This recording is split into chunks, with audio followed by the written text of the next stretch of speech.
ನಮಗೇನು ಪ್ರಾಬ್ಲಮ್ ನೀರಿಂದೇ. ಯಾವಾಗಾದರೂ ವೋಟಿಂಗ್ ಅವ್ರು ಬರ್ತಾರೆ, ನೀರು ತಂದು ಕೊಡ್ತೀನಿ ಅಂತ ಹೇಳಿ ನಮಗೆಲ್ಲರಿಗೂ ನಾವೆಲ್ಲರಿಗೂ ಹೋಗ್ತೀವಿ ವೋಟಿಂಗ್ ಅವ್ರು ಬರ್ತಾರೆ, ಆಮೇಲೆ ನಮಗೆ ಮುಖ ತೋರಿಸೋದಿಲ್ಲ, ನೀರಿಲ್ಲ ಇಲ್ಲಿ.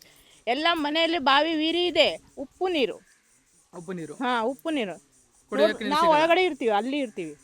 ಇಲ್ಲಿ ಇದು ಟ್ಯಾಂಕಿ ಇದೆ, 4 ಜನ ತಗೊಳ್ತಾರೆ, ನಮಗೆ ನೀರಿಲ್ಲ ಅಲ್ಲಿ ಒಳಗಡೆ.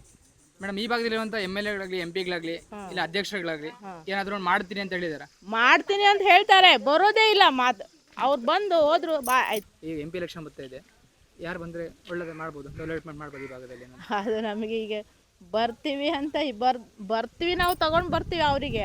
ಅವರು ಮಾಡೋದು ಏನೇ ಇಲ್ಲ. ಎಷ್ಟು ವರ್ಷ ಆಯಿತು ನೀರಿಲ್ಲ ನಮಗೆ ಈ ವಾರ್ಡ್ನಲ್ಲಿ. ಬರ್ತೀವಿ ಅಂದರೆ ನಾವು ಅವರಿಗೆ ತರ್ತೀವಿ ಎಲ್ಲರೂ.